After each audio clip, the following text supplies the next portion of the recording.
ওকে, সবাইকে আমাদের টেকনিক এডুকেশনের পক্ষ থেকে শুভেচ্ছা এবং স্বাগতম। আমরা শুরু করেছিলাম ক্লজের প্র্যাকটিস পার্ট 1, তো আমরা এখন পার্ট 2-তে আছি। তো আমি ওই পার্টে বেশ কিছু টপিক নিয়ে আলোচনা করেছিলাম, বেসিক্যালি কোশ্চেন নিয়ে, যে আমাদের পরীক্ষাতে যদি কোশ্চেন আসে তাহলে আমরা ক্লজ থেকে কোশ্চেনগুলো কীভাবে সলভ করতে পারবো সেগুলো আমি দেখিয়েছিলাম। তো আমরা একটু 7-এ যদি দেখি, the loop which is commercial heart of Chicago, এরপর আমাদের এখানে একটা গ্যাপ দেওয়া আছে, গ্যাপ দিয়ে বলা হয়েছে উইদিনে রেক্টেঙ্গুলার লুক অফ, এখানে আমাদের বলা হয়েছে ইলেভেটেড 10 ট্র্যাক্স। তাহলে এই যে আমরা সেন্টেন্সটা দেখলাম, এখন আমাদের এই মাঝখানে গ্যাপটা আছে, আমাকে এইটা কিন্তু আমাদের কি করতে হবে, কমপ্লিট করতে হবে। তাহলে আমরা যদি একটু খেয়াল করি যে হুইচ থেকে শুরু করে আমাদের হচ্ছে অ্যাকচুয়ালি হচ্ছে শিকাগো পর্যন্ত পুরাটাই হচ্ছে আমাদের কিন্তু সাবঅর্ডিনেট ক্লজ। তাহলে এই পুরাটাকে আমরা কিন্তু কি বলছি, সাবঅর্ডিনেট ক্লজ।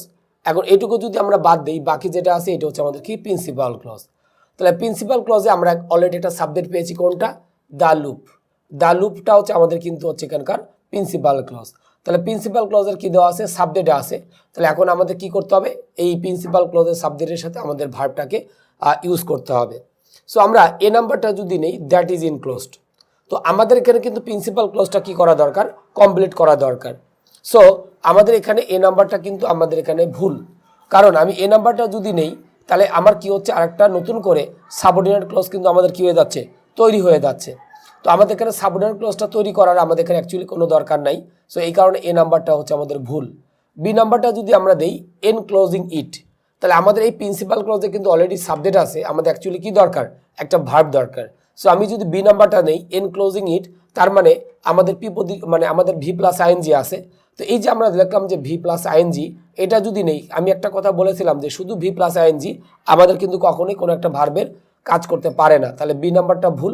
এই ভার্বটা তখনই ভার্ব হিসেবে কাজ করতো যদি এর পূর্বে কি করতাম, আমরা আরেকটা ভার্ব দিতাম। তাহলে সি নাম্বারটা যদি দেই, ইজ ইনক্লোজড, এটা আমাদের হতে পারে, কারণ অলরেডি প্রিন্সিপাল ক্লজে কিন্তু সাবজেক্ট আছে, তার কি দরকার, একটা ভার্ব দরকার। আর ডি নাম্বার আমাদের যেটা দেওয়া আছে, ইট ইজ ইনক্লোজড, তাহলে আমরা দেখতে পাচ্ছি যে ইজ ইনক্লোজড এটা হচ্ছে আমাদের ভার্ব, আর এই ভার্বের সাবজেক্ট কয়টা হচ্ছে, দুটো হয়ে যাচ্ছে, যে দ্য লুপ একটা সাবজেক্ট, ইট একটা সাবজেক্ট। তো আমাদের একটা ভার্বের কিন্তু কখনোই দুটো সাবজেক্ট থাকতে পারবে না, এই কারণে ডি নাম্বারটা আমাদের ভুল। তাহলে এ নাম্বার ভুল, বি নাম্বার ভুল, ডি নাম্বারটা ভুল। সো আমাদের এখানে অ্যান্সার হচ্ছে কোনটা, সি নাম্বারটা, যে আমাদের এই সেন্টেন্সে সাবঅর্ডিনেট ক্লজটা কমপ্লিট করা আছে অলরেডি, জাস্ট প্রিন্সিপাল ক্লজের সাবজেক্ট আছে, আমরা জাস্ট কি করব, একটা মানে সুইটেবল একটা ভার্বটাকে ইউজ করব। তো আমরা এখানে সুইটেবল একটা ভার্ব ইউজ করেছি, আমাদের সেন্টেন্সটা কিন্তু অলরেডি কমপ্লিট হয়ে গেছে। সি নাম্বারটা হচ্ছে ইজ ইনক্লোজড। ওকে, তাহলে আমরা আশা করি আমাদের এখানে কোয়েশ্চেন নাম্বার 7 যেটা ছিল প্র্যাকটিস 7-এ, সেটা আমরা সবাই আশা করি খুব ভালোভাবে বুঝতে পেরেছি। এরপর 8 নাম্বারটা যদি একটু খেয়াল করি, শুরুতে গ্যাপ দিয়ে বলা হয়েছে amino acid that serve as the basic building blocks of all proteins. তাহলে আমরা যদি এই সেন্টেন্সটা খেয়াল করি, এখানে দ্যাট থেকে শুরু করে প্রোটিন পর্যন্ত পুরাটাই কিন্তু আমাদের হচ্ছে কি, সাবঅর্ডিনেট ক্লজ। তাহলে এখন যদি একটু খেয়াল করি, আমাদের প্রিন্সিপাল ক্লজে এইটুকু আমাদের দেওয়া আছে গ্যাপের পরে, আমাদের অবশ্যই কি দরকার, সাবজেক্ট দরকার, ভার্ব দরকার, কারণ আমি কিন্তু অ্যামিনো অ্যাসিডের পরে কোনো ভার্ব আনতে পারছি না। সো আমাকে এই অ্যামিনো অ্যাসিডের আগে কিন্তু অবশ্যই আমাদের কি আনতে হবে, একটা সাবজেক্ট দিতে হবে এবং একটা কি করতে হবে, ভার্ব দিতে হবে। তাহলে এই নাম্বারটা যদি বলি, ইট ওয়াজ অ্যাবাউট 20 অ্যামিনো অ্যাসিড, তাহলে ইট ওয়াজ অ্যাবাউট 20 অ্যামিনো অ্যাসিড, মানে অ্যামিনো অ্যাসিড কিন্তু একটার বেশি। সো এই কারণে কিন্তু আমাদের এটা হবে না, কারণ এখানে অ্যামিনো অ্যাসিড কিন্তু একটা না, অনেকগুলো। তাহলে আমাদের ভার্বটা আলটিমেটলি কি হওয়া উচিত ছিল, প্লুরাল হওয়া উচিত ছিল। বাট আমরা দেখতে পাচ্ছি এখানে আমার ভার্ব যেটা দেওয়া আছে ওয়াজ, দিস ইজ সিঙ্গুলার, এ নাম্বারটা ভুল। বি নাম্বারটা যদি একটু খেয়াল করি, ফর অ্যাবাউট 20 অফ, সবগুলো প্রিপোজিশন। প্রিপোজিশন কিন্তু প্রিপোজিশন বা নাম্বার কখনোই কোনো ভার্বের সাবজেক্ট হইতে পারে না, আবার এখানে ভার্বও কিন্তু নাই। সো বি নাম্বারটাও আমাদের এখানে আলটিমেটলি ভুল। সি নাম্বারটা যদি লিখি অ্যাবাউট 20 আর, তার মানে এখানে আর এর সাবজেক্ট কোনটা, অ্যাবাউট 20, একটা নাম্বার বা সংখ্যা আমাদের কিন্তু কখনোই কোনো একটা ভার্বের সাবজেক্ট বা অবজেক্ট হতে পারে না। সো এই কারণে সি নাম্বারটা হচ্ছে ভুল। আর ডিতে বলা হয়েছে দেয়ার আর অ্যাবাউট 20, এটা আমাদের হইতে পারে, কারণ অ্যামিনো অ্যাসিড কয়টা, অ্যামিনো অ্যাসিড কিন্তু 20টা। তো যেহেতু আমাদের এখানে 20টা অ্যামিনো অ্যাসিড, সো এই জন্য আমাদের অ্যান্সারটা কোনটা হইতে পারে, ডি নাম্বারটা আমাদের হইতে পারে, দেয়ার আর অ্যাবাউট 20, এইটা আমরা অ্যান্সার হিসেবে আমরা মূলত কি করতে পারি, নিতে পারবো। সো আমাদের এখানে 8-এর উত্তর হচ্ছে ডি নাম্বারটা আমরা এখানে দিতে পারি, যে দেয়ার আর অ্যাবাউট 20 অ্যামিনো অ্যাসিডস, এটা আমরা অ্যান্সার হিসেবে নিতে পারি, কারণ এখানে অ্যামিনো অ্যাসিড একটা না, অনেকগুলো, যেহেতু 20 প্রকারের অ্যামিনো অ্যাসিড আছে, এই জন্য আমাদের ভার্বটা আলটিমেটলি কোন ফর্মে করতে হবে, প্লুরাল ফর্মে করতে হবে। ওকে, তাহলে আমাদের 8 নম্বরে আমরা যেটা দেখলাম যে আমাদের 8-এর উত্তর হচ্ছে ডি নাম্বারটা হবে। এরপর 9 নম্বরে আসি।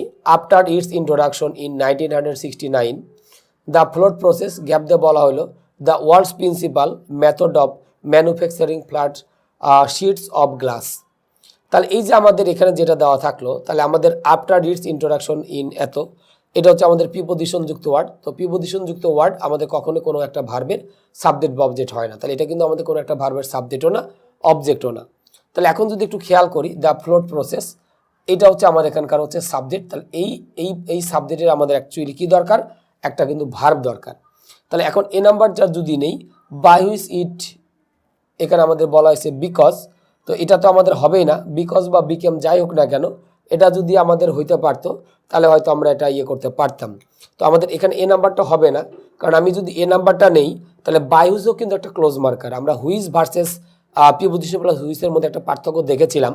যদি কারো কোনো এখানে কনফিউশন হয়, আমরা অবশ্যই সে ক্লোজের পার্টে কি চলে যাব, গিয়ে আমরা দেখে আসবো যে হুইচ ভার্সেস বাই, মানে প্রিপোজিশন প্লাস হুইচ, যেমন বাই হুইচ, ইন হুইচ, এদের মধ্যে একটা পার্থক্য দেখানো আছে। তাহলে এ নাম্বারটা ভুল। বি নাম্বারটা যদি নেই ইট বিকেম, তাহলে বিকেমটা হচ্ছে আমাদের একটা ভার্ব। তো একটা ভার্বের কখনো দুটো সাবজেক্ট থাকতে পারে না, এই কারণে আমাদের বি নাম্বারটা হচ্ছে ভুল।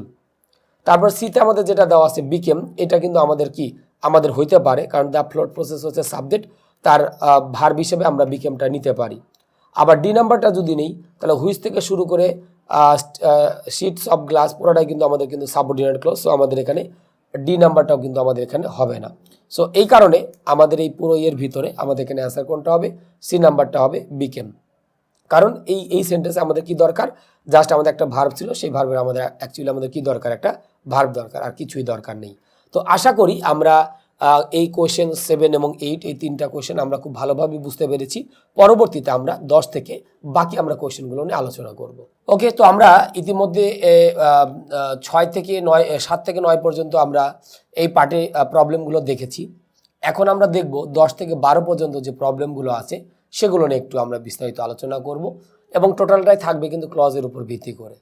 তাহলে আমরা এখানে যেটা লিখলাম, the size and shape of a nail depends primarily on the function, gap দিয়ে বলা হয়েছে ইন্টেন্ডেন্ট। তাহলে আমরা যদি একটু খেয়াল করি যে আমাদের এখানে প্রিন্সিপাল ক্লজ কিন্তু সম্পূর্ণ করা আছে, অর্থাৎ আমাদের এই সেন্টেন্সে আমাদের কিন্তু যদি ধরি সাবজেক্ট কোনটা, তাহলে আমাদের কিন্তু এই যে প্রিপোজিশনের আগেরটা কিন্তু আমরা সাবজেক্ট, আমরা জানি যে প্রিপোজিশনের পরের ওয়ার্ডটা কিন্তু কখনোই সাবজেক্ট হয় না, সাবজেক্ট সবসময় কোনটা হয়, প্রিপোজিশনের আগেরটা। তাহলে আমরা এখানে লিখলাম যা সাইজ অ্যান্ড শেপ, এটা হচ্ছে আমাদের সাবজেক্ট। এরপরে হচ্ছে আমাদের কি এই বাকি এই যে অংশটুকু এটা আমাদের পূরণ করতে হবে। তো আমি যদি এ নাম্বারটা নেই হুইচ ইট ইজ, তাহলে হুইচ ইট ইজ এটা যদি আমরা নেই তাহলে দেখা যাচ্ছে অন দ্য ফাংশন। তো একটা বিষয় একটু মনে রাখা দরকার, যদি গ্যাপের পূর্বে আমাদের কি দেওয়া থাকে, দা প্লাস নাউন দেওয়া থাকে, তাহলে আমরা দেখতে পাচ্ছি দা প্লাস এখানে কি দেওয়া আছে, নাউন দেওয়া আছে। তাহলে দা প্লাস নাউন থাকা মানে আমাদের কিন্তু শুধু হুইচ ইউজ করা যাবে না, আমাদের ইউজ করতে হবে কোনটা, প্রিপোজিশন প্লাস হুইচটাকে ইউজ করতে হবে। তাহলে আমি যদি এ নাম্বারটাতে নেই হুইচ ইট ইজ, এটা হবে না। আবার যদি সি নাম্বারটা যদি নেই হুইচ ইট ইজ ফর, এটাও কিন্তু হবে না। তাহলে এ নাম্বারটা বাদ, আবার কি সি নাম্বারটা হচ্ছে বাদ। এখন বি আর ডি এই দুইটার মধ্যে যে কোনো একটা উত্তর হবে। তো বিতে আমরা যেটা বলেছি ফর হুইচ ইট ইজ, আর ডি নাম্বারে বলা হয়েছে ফর হুইচ ইজ। তো আমরা জানি যে প্রিপোজিশন প্লাস হুইচের পরে অবশ্যই আমাদের সাবজেক্ট লাগবে, অবশ্যই আমাদের কি লাগবে, ভার্ব লাগবে। তাহলে বি আর ডির মধ্যে পার্থক্য হচ্ছে ডি নাম্বারে হুইচের পরে কিন্তু আমাদের ইটটা দেওয়া নাই, আর বি নাম্বারে দেওয়া আছে। সো এই কারণে আমাদের ডি নাম্বারটা ভুল, আমাদের অ্যান্সার কোনটা হবে, আমাদের বি নাম্বারটা হবে, যে ফর হুইচ ইট ইজ ইন্টেন্ডেন্ট, এটা হবে আমাদের উত্তর। আর এখানে আমাদের নিয়মগুলো কিন্তু আমরা সবগুলোই ক্লজের পার্টে আলোচনা করেছি, যাদের কাছে আমাদের একটু কঠিন মনে হয় তারা আমরা একটু দেখে আসব। 11 নম্বরটা যদি একটু খেয়াল করি, it was the ragtime pen Scott Joplin, গ্যাপ দিয়ে বলা হয়েছে the maple leaf rag perhaps the best known of all rag tunes. তাহলে আমরা ইট ওয়াজ এখান থেকে শুরু করে আমাদের অলরেডি কিন্তু প্রিন্সিপাল ক্লোজ দেওয়া আছে, আমরা চাইলে এখানে একটা কি করতে পারি, একটা সাবঅর্ডিনেট ক্লোজ দিতে পারি। এ নাম্বার যদি দিই রোড, রোড একটা ভার্ব, ওয়াজ একটা ভার্ব, তাহলে রোডটা যদি গ্যাপে বসায় তাহলে কটা ভার্ব আসলো, সেন্টেন্সে দুটো ভার্ব আসলো। তাহলে আমাদের এখানে কি দরকার, একটা ক্লোজ মার্কার বা কনজাংশন দরকার, বাট কোয়েশ্চেনে বা অপশনে আমাদের এটা নেই। সো এই নাম্বারটা বাদ। বিতে বলেছে দ্য রাইটার অফ, এটা আমাদের হবে না, কারণ এটা অ্যাপোজিশন আকারে আসলে হইতে পারতো, বাট এখানে অ্যাপোজিশন আকারে আসছে না, সেখানে অবশ্যই একটা কমা থাকতো। সি নাম্বারে আমাদের বলা হয়েছে হু রোড, এটা হইতে পারে, কারণ আমরা জানি হুর পূর্বে যদি নাউন বা প্রোনাউন দেওয়া থাকে তাহলে এটা সাবজেক্ট হয় এবং এরপরে সাবজেক্ট দরকার হয় না, তাহলে সি নাম্বারটা হতে পারে। আর D number writing present participle দিয়েছে, সো এটা আমাদের হবে না। সো আমাদের এখানে অ্যান্সার হচ্ছে কোনটা, সি নাম্বারটা, অর্থাৎ হু থেকে শুরু করে একদম র্যাক টাইম টিউনস পর্যন্ত সাবঅর্ডিনেট ক্লজ, আর বাকি যেটা আছে এটা কিন্তু আমাদের প্রিন্সিপাল ক্লজ। 12 নম্বর আসি, শুরুতে গ্যাপ দিয়ে বলা হয়েছে advertising it's so widespread in the United States it has had an enormous effect on American life. তো এই কোশ্চেনটা খুবই সোজা, অলরেডি আমাদের এখানে কিন্তু সেন্টেন্স কিন্তু একটা, এখানে সেন্টেন্স কিন্তু একটাই যে আমরা দেখতে পাচ্ছি ফুল স্টপ দেওয়া আছে, বাট এখানে ক্লোজ কয়টা পেয়েছি, আমরা দুটো পেয়েছি। তাহলে আমাদের অবশ্যই একটা কি দরকার, ক্লোজ মার্কার দরকার, কারণ একটা সেন্টেন্স যখনই ক্লোজ দুটো আসবে তখন আমাদের কিন্তু ক্লোজ মার্কার দরকার। তো আমরা জানি দ্য রিজন এটা কিন্তু আমাদের ক্লোজ মার্কার না, সো বি নাম্বারটা ভুল। অন অ্যাকাউন্ট অফ এটা প্রিপোজিশন, প্রিপোজিশন দিয়ে কখনোই দুটা ক্লোজকে যুক্ত করতে পারবো না, তাহলে বি নাম্বার সি নাম্বার ভুল। বাকি থাকলো এ আর ডি, এই দুইটার মধ্যে যে কোনো একটা উত্তর হবে। তো এখানে বলা হচ্ছে অ্যাডভার্টাইজিং মানে বিজ্ঞাপন, বিজ্ঞাপন আমেরিকাতে যে এতটাই হচ্ছে আমাদের ব্যাপক আকারে পরিচিত যে এটার একটা ব্যাপক প্রভাব আমাদের আমেরিকান লাইফে আছে। তো আমরা জানি কজ অর্ডার ইফেক্ট মানে আমাদের একটা কারণের জন্য পরবর্তীতে একটা ইফেক্ট আসতেছে। তো এই কারণে আমরা সাধারণত কাজ ইউজ করবো অ্যাজ, সিন্স বা বিকজ, এই তিনটাকে আমরা ইউজ করবো। সো আমাদের এখানে অ্যান্সার কোনটা হবে, ডি নাম্বারটা হবে। এখানে সিন্সের জায়গায় অ্যাজ অথবা বিকজ হইতে পারতো, সো এই কারণে এই নাম্বারটা হবে না। তাহলে অর্থগত দিক থেকে বা আমাদের স্ট্রাকচারগত দিক থেকে আমরা এখানে অ্যান্সার কাকে করলাম, আমরা এখানে অ্যান্সার ডিটাকে করলাম। যেহেতু আমাদের মানে বিজ্ঞাপনটা আমেরিকান লাইফে এতটাই ব্যাপক আকারে যে যে প্রভাবিত যে এটার একটা ব্যাপক প্রভাব আমাদের আমেরিকান লাইফে আছে। সো আমাদের এখানে অর্থগত দিক থেকে আমাদের অ্যান্সার কোনটা হবে, ডি নাম্বারটা হবে। তো আমরা আশা করি 10 থেকে 12 পর্যন্ত আমরা বুঝতে পেরেছি, এরপরে আমরা 13 থেকে বাকি নিয়মগুলো আমরা আলোচনা করব। তো আমরা এ পর্যায়ে 13 থেকে 15 পর্যন্ত এই তিনটা কোশ্চেন আমরা একটু সলভ করব, সবগুলো কিন্তু আমাদের ক্লোজ রিলেটেড। তো যারা আমরা ক্লোজের বেসিক যে আমাদের টপিকসগুলো আছে যারা আমরা দেখি নাই, অবশ্যই আমরা চেষ্টা করব ওই বেসিক জিনিসগুলো দেখে আসার জন্য, কারণ ওইটা যদি আমরা না পারি, ওই নিয়মগুলো যদি আমরা না জানি, তাহলে কোশ্চেনগুলো সলভ করতে গিয়ে কিন্তু তার বেশ প্রবলেম হবে। তো আমি এই জন্য যারা আমরা ক্লজের বেসিক পার্টটা আমরা দেখি নেই তাদেরকে আমি বিনীত অনুরোধ করব তারা যেন এই বেসিক আমাদের ক্লজের যে জিনিসগুলো আমাদের এখানে দেওয়া আছে সেগুলো যাতে আমরা দেখে আসি। তো আমাদের 13 নম্বর শুরুতে গ্যাপ দিয়ে বলা হয়েছে are increasingly linked over long distance by electronic communications but many of them still prefer face to face encounters. তো আমরা এখানে যেটা দেখতে পেলাম যে আমরা যদি সেন্টেন্সটা যদি খেয়াল করি, সেন্টেন্সে কিন্তু বাট, তো বাট হচ্ছে কিন্তু আমাদের একটা কিন্তু কনজাংশন এবং এটা হচ্ছে আমাদের প্রিন্সিপাল ক্লোজ মার্কার। তো বাট যে সেন্টেন্সে থাকে সেখানে কিন্তু অ্যাকচুয়ালি আমাদের কি করা যায় না, দো বা অলদো কিন্তু ইউজ করা যায় না, কারণ বাট হচ্ছে আমাদের প্রিন্সিপাল ক্লোজ মার্কার আর দো বা অলদো কিন্তু সাবঅর্ডিনেট ক্লোজ মার্কার। তো আমি ক্লোজ মার্কার সম্পর্কে কিন্তু আমি অনেক আলোচনা করেছি, জাস্ট ক্লোজের যে পার্টটা আছে আমরা সেখানে গেলেই দেখতে পারবো। তো আমরা এ নাম্বার যেখানে দেওয়া আছে দো অলদো, দো আর অলদো হচ্ছে একই জিনিস, তো আমরা এ নাম্বারটা কিন্তু ইউজ করতে পারবো না, কারণ হচ্ছে যে আমাদের অলদো হচ্ছে এখানে ইউজ করা যাবে না, কারণ এই সেন্টেন্স অলরেডি বাট দেওয়া আছে। বি নাম্বারটা যদি দেখি ডেসপাইট পিপুল, তাহলে প্রবলেমটা হচ্ছে ডেসপাইটটা কিন্তু প্রিপোজিশন, তো ডেসপাইট পিপুল যদি বলি তাহলে পিপুল কিন্তু কখনোই আর এর কিন্তু সাবজেক্ট হতে পারবে না। সিতে আমরা যেটা লিখলাম টুডে পিপুল, এটা হতে পারে, কারণ আমাদের কিন্তু এই সেন্টেন্সে কি দরকার, একটা এই আর এর কি দরকার, সাবজেক্ট দরকার, আর কিন্তু সবই কিন্তু আছে, যেমন মেনি অফ দেমের কিন্তু এই যে সাবজেক্ট কিন্তু দেওয়া আছে, প্রিফার অলরেডি সেটা কিন্তু দেওয়া আছে। সো আমাদের এখানে একটা জাস্ট এই আর যেটা ছিল এই ভার্বের কি দরকার, সাবজেক্ট দরকার। ডিতে বলা হয়েছে দ্য ফ্যাক্ট দ্যাট পিপুল, যেহেতু আমরা এখানে প্রিন্সিপাল ক্লোজ মার্কার ইউজ করেছি, সো আমি সাবঅর্ডিনেট ক্লোজ মার্কার ইউজ করা মানে আর একটা প্রবলেম হয়ে যাবে কিন্তু, কারণ সেক্ষেত্রে দ্যাট থেকে শুরু করে পুরোটাই কিন্তু সাবঅর্ডিনেট ক্লোজ হয়ে যাবে বাটের আগ পর্যন্ত, বাট প্রিন্সিপাল ক্লোজ সাবজেক্ট থাকবে কোনটা, দ্য ফ্যাক্ট। কিন্তু দ্য ফ্যাক্ট যদি থাকে তাহলে এই সাবজেক্টে কিন্তু আমরা কি পাচ্ছি না, ভার্ব কিন্তু পাচ্ছি না। সো এই কারণে আমরা ডি নাম্বারটা আমরা এখানে কি করব, বাদ দিব। তাহলে এ নাম্বার আর ডি নাম্বার আমার একেবারেই হবে না। এখন থাকলো বি আর সি, এই দুইটার মধ্যে আমাদের যে কোনো একটা উত্তর হবে। তো বিতে আমরা যেটা বলছি ডেসপাইট পিপুল, আর সি নাম্বারে বলছি হচ্ছে আমরা কি টুডে পিপুল। তাহলে এখানে আমাদের যেহেতু আর এর সাবজেক্ট দরকার, তো ডেসপাইটটা হচ্ছে আমাদের কিন্তু অ্যাকচুয়ালি একটা প্রিপোজিশন। তো আমরা জানি যে প্রিপোজিশন যুক্ত কোনো ওয়ার্ড আমাদের কিন্তু কখনোই কোনো একটা ভার্বের সাবজেক্ট বা অবজেক্ট হতে পারে না। সো এই কারণে আমাদের যে কাজটা করতে হবে, বি নাম্বারটা আমাদের এখানে ভুল। সো বি নাম্বারটা যদি বাদ দিই তাহলে আমাদের এখানে অ্যান্সার হবে কোনটা, টুডে পিপুল, এটা হচ্ছে আমাদের উত্তর, কারণ আর হচ্ছে আমার এখানকার ভার্ব আর সাবজেক্ট হচ্ছে কোনটা, টুডে পিপুল। তাহলে আমাদের কাছে এই বিষয়টা কিন্তু মোটামুটি ক্লিয়ার হয়ে গেল যে আমাদের এইখানে জাস্ট একটা সাবজেক্ট দরকার ছিল, তো সেই হিসেবে আমরা এখানে সিটাকে অ্যান্সার করেছি। 14 নম্বরে আসি, শুরুতে গ্যাপ দিয়ে বলা হয়েছে pieces of rope are of different thickness, the weaver's knot can not be use to join them. তো এখানেও আমরা দেখতে পাচ্ছি যে অলরেডি দুটো ক্লোজ কিন্তু অলরেডি দেওয়া আছে, কারণ এই যে আর এর সাবজেক্টটা আমরা অলরেডি পেয়েছি পিসিএস অফ রোপ, আবার ক্যান বি ইউজড এটার সাবজেক্ট আমরা পেয়েছি দ্য ওয়েভার্স।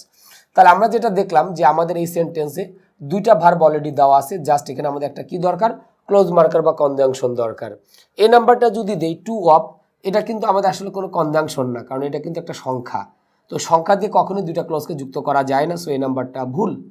বি নাম্বারটা যদি দিই হোয়াট টু, এটাও আমাদের হবে না, কারণ আচ্ছা এটা হয়তো হইতে পারে, এটা আমরা বিবেচনায় রাখলাম, কারণ হোয়াটটা কিন্তু একটা কনজাংশন। সি নাম্বার যদি নেই টু সাস, এটাও কিন্তু আমাদের ভুল হবে, কারণ এখানেও কিন্তু আমাদের অ্যাকচুয়ালি কি দেওয়া আছে, আমাদের একটা সংখ্যা দেওয়া আছে, সো এটাও আমাদের ভুল। বাকি থাকলো বি আর ডি, এই দুইটার মধ্যে যে কোনো একটা উত্তর কিন্তু আমাদের মাস্ট বি কিন্তু হবে। এখন বি আর ডির ভিতরে কোনটা আমাদের অ্যান্সার হইতে পারে? এখন আমি যদি এই শুরুতে হোয়াট যদি বসাই, তাহলে মেন ক্লোজে কিন্তু কি আসতেছে, ক্যান। তাহলে ক্যানটা হচ্ছে আমাদের সাধারণত কন্ডিশনাল সেন্টেন্স করার ক্ষেত্রে ইউজ করে থাকি, সেক্ষেত্রে ইফযুক্ত বাক্যটাকে আমরা মূলত কি ইউজ করে থাকি। সো এই জন্য আমাদের অ্যান্সার কোনটা হবে, ডি নাম্বারটা হবে, যে if two pieces of rope, এটা যদি নেই তাহলে সেক্ষেত্রে আমরা প্রিন্সিপাল ক্লোজ আকারে আমরা ক্যানটাকে আমরা সাধারণত ইউজ করতে পারবো। সো আমাদের বি নাম্বারটাও আমাদের কিন্তু এখানে ভুল। সো আমাদেরকে অ্যান্সার কোনটা হবে, ডি নাম্বার হবে, if two pieces of rope are of different thickness, এরপর বাকিটা কিন্তু আমরা কি করতে পারি, অ্যান্সার করতে পারি। তাহলে আমাদের বি এবং ডি দুটোতে কিন্তু আমাদের ক্লোজ মার্কার ছিল, বাট যেহেতু এটা কন্ডিশনাল সেন্টেন্স একটা স্ট্রাকচার, কারণ আমাদের মেইন ক্লোজ আমরা দেখতে পাচ্ছি কি উইল মে ক্যান দেওয়া আছে, এই জন্য আমরা ডি নাম্বারটা এখানে অ্যান্সার করব। এরপর আমরা চলে আসি লাস্ট ওয়ান 15 নাম্বারে। শুরুতে গ্যাপ দিয়ে বলা হয়েছে most people think of freezing as a relatively modern method of food preservation, it is actually one of the oldest. তাহলে আমরা যদি সেন্টেন্সটা যদি একটু খেয়াল করি, জাস্ট আমাদের কিন্তু এখানে একটা ক্লোজ মার্কার বা কনজাংশন দরকার। আমাদের অলরেডি কিন্তু দুটো ক্লোজ কমপ্লিট, কারণ আমরা যদি খেয়াল করি পিপুল হচ্ছে এখানকার সাবজেক্ট, আর থিঙ্ক হচ্ছে এই ক্লোজের ভার্ব, আর পরবর্তীতে যেটা বলা হয়েছে যে ইজ হচ্ছে আমার এখানকার ভার্ব, আর ইট হচ্ছে আমাদের এখানকার সাবজেক্ট। তার মানে এখানে আমাদের কিন্তু দুটো ক্লোজে কিন্তু অলরেডি কি দেওয়া আছে, সাবজেক্ট ভার্ব কিন্তু দেওয়া আছে, জাস্ট আমাদের এখানে কি দরকার, একটা ক্লোজ মার্কার বা কনজাংশন দরকার। তাহলে এ নাম্বারটা যদি ইভেন দিই, ইভেন দিয়ে কিন্তু আমরা কখনোই দুইটা ক্লোজকে যুক্ত করতে পারবো না, সো এ নাম্বারটা ভুল। বিতে বলা হয়েছে অ্যাজ দো কখনোই আমাদের কোনো সেন্টেন্সের শুরুতে আসে না, এই জন্য বি নাম্বারটা আমাদের কিন্তু ভুল। অ্যাজ দো বা অ্যাজ ইভ, এটা আমরা সাধারণত সেন্টেন্সের কোথায়, আমরা মাঝে কিন্তু ইউজ করে থাকি। এরপর দেওয়া আছে সি নাম্বারে হাউইভার একটা ক্লোজ মার্কার, বাট সেন্টেন্সের শুরুতে হয় না, অ্যাটলিস্ট একটা সেন্টেন্স বলার পরে তারপরে কিন্তু আমরা হাউইভারটাকে ইউজ করতে পারি। যেমন আমি বললাম যে ইউ আর টু লেট, এটা লেখার পর ফুল স্টপ দিলাম, দিয়ে তারপর বললাম however you may start your action, যে তোমার লেট হয়ে গেছে, যাক তুমি তোমার কাজটা কি করতে পারো, শুরু করতে পারো, সেক্ষেত্রে হাউইভারটা হইতে পারে। তো আমাদের সি নাম্বারটা আমাদের ভুল। তাহলে এখন আমাদের অ্যান্সারটা কি, এ বি সি তিনোটাই ভুল, বাট আমাদের এখানে কিন্তু ক্লোজ মার্কার বা কনজাংশন লাগবেই, এই জন্য আমরা অ্যান্সার এখানে কোনটা করব, ডি নাম্বারটা আমরা করব। তাহলে আমরা এখানে বিষয়টা কিন্তু মোটামুটি বুঝতে পারলাম যে 13, 14, 15 আমাদের টোটালি ক্লোজ রিলেটেড নিয়মগুলো ছিল, আর এই কোয়েশ্চেনগুলো সলভ করার জন্য কিন্তু আসলে ক্লোজের কোনো বিকল্প নাই। তো আমরা আশা করি 13, 14 এবং 15 এই তিনটা খুব ভালোভাবেই বুঝতে পেরেছি। যদি আমরা না বুঝি অবশ্যই আমরা আমাদের কমেন্টে সেই প্রবলেমগুলো তুলে ধরবো এবং চেষ্টা করব আমরা যত দ্রুত সম্ভব সেগুলো সলভ করে দেওয়ার জন্য। তো আমি এরপরে 16 থেকে বাকি নিয়মগুলো আমি একটু পরে আলোচনা করছি। তো আমরা এখন এই 16 থেকে 18 পর্যন্ত আমরা কোয়েশ্চেনগুলো সলভ করব। যেমন আমরা এখানে বললাম scientist can not agree on, gap দিয়ে বলা হয়েছে related to her orders of scientist. তো এখানে আমাদের কিন্তু অলরেডি একটা ক্লজ কিন্তু দেওয়া আছে, সে scientist can not agree on, আমাদের প্রিন্সিপাল ক্লজ দেওয়া আছে। তাহলে আমরা এখানে কি করতে পারি, একটা সাবঅর্ডিনেট ক্লজ ইউজ করতে পারি। তো আমাদের এ নাম্বার যেটা দেওয়া আছে দ্যাট প্লিজ আর, তাহলে আমরা এ নাম্বারটা যেটা দিলাম যে দ্যাট প্লিজ আর, যখন আমরা এখানে বললাম, তাহলে আমাদের একটা বিষয় মনে রাখা দরকার যে প্রিপোজিশনের পরে আমরা সাধারণত ক্লোজ মার্কার ইউজ করি না। প্রিপোজিশনের পরে নর্মালি আমরা কিন্তু কি করি না, ক্লোজ মার্কার ইউজ করি না। সো এ নাম্বারটা কিন্তু আমাদের ভুল, কারণ দ্যাট আমাদের ইউজ করা যাবে না। আবার ডি নাম্বার দ্যাট দেওয়া সেটাও কিন্তু ভুল, তাহলে এ আর ডি একেবারে হবে না। এখন বি আর সি এই দুইটার মধ্যে আমাদের যে কোনো একটা উত্তর হবে। এখন বিতে আমরা যেটা বলেছি যে হাউ প্লিজ আর, আর সিতে কি বলা হয়েছে হাউ আর প্লিজ। তো আমাদের সাধারণত যেটা দেওয়া থাকে যে আমাদের ক্লোজ মার্কার যদি থাকে তারপরে সাবজেক্ট আসবে, ভার্ব আসবে। তাহলে বিতে আমরা কি দিয়েছি, আগে দিয়েছি সাবজেক্ট, পরে দিয়েছি ভার্ব। আর সি নাম্বার কি করছি, আগে দিয়েছি ভার্ব, পরে দিয়েছি হচ্ছে সাবজেক্ট। তাহলে সবসময়ের জন্য আমাদের সাবঅর্ডিনেট ক্লোজে আগে ক্লোজ মার্কার থাকে, সাবজেক্ট থাকবে, ভার্ব থাকবে। তাহলে সি নাম্বারটা ভুল, এই জন্য আমাদের অ্যান্সার কোনটা হবে, বি নাম্বারটা হবে যে হাউ প্লিজ, তার সাথে আমরা এখানে কি লিখছি আর। 17 নম্বরে আসি, শুরুতে গ্যাপ দিয়ে বললাম যে develop so rapidly in Alabama primarily because of it rich natural resources. তাহলে আমরা যদি একটু খেয়াল করি যে বিকজ অফটা কিন্তু আমাদের প্রিপোজিশনযুক্ত ওয়ার্ড, তাহলে প্রিপোজিশনযুক্ত ওয়ার্ড মানে আমাদের সেখানে কী করতে হবে, ফ্রেজ। তো এটা কিন্তু আমাদের আসলে কোনো সেন্টেন্সের সাবজেক্ট বা অবজেক্ট কিছুই না। এখন আমরা এ নাম্বারটা যদি নেই, ডেভেলপ কিন্তু আমাদের একটা ভার্ব, এই ভার্বে কি দরকার, সাবজেক্ট দরকার। এখন এ নাম্বারটা যদি নেই, তাহলে এ নাম্বারে কি বলা হয়েছে, দ্যাট হ্যাভি ইন্ডাস্ট্রি। তাহলে আমি এ নাম্বারটা যদি নেই, পুরাটাই কিন্তু আমাদের কি, আমাদের সাবঅর্ডিনেট ক্লোজ হয়ে যাবে বা নমিনাল দ্যাট ক্লোজ হবে। তো নমিনাল দ্যাট ক্লোজ হলে অবশ্যই যেটা লাগবে যে প্রথম ভার্বে সাবজেক্ট থাকবে, কিন্তু দ্বিতীয় ভার্বে কোনো অবস্থায় কিন্তু সাবজেক্ট থাকবে না। তাহলে আমাদের এখানে কিন্তু ভার্ব কিন্তু শুধুমাত্র আমরা কি একটাই পেয়েছি, এই জন্য এই নাম্বারটা ভুল। বিতে বলা হয়েছে হ্যাভি ইন্ডাস্ট্রি, এটা আমাদের হইতে পারে।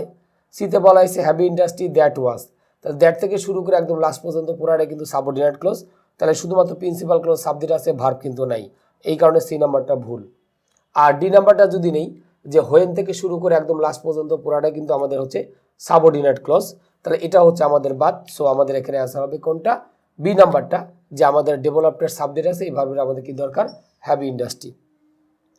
18 নম্বরে আসি, there are over 20,000 variety of snakes, গ্যাপ দিয়ে বলা হয়েছে আর হার্মলেস টু হিউম্যানস।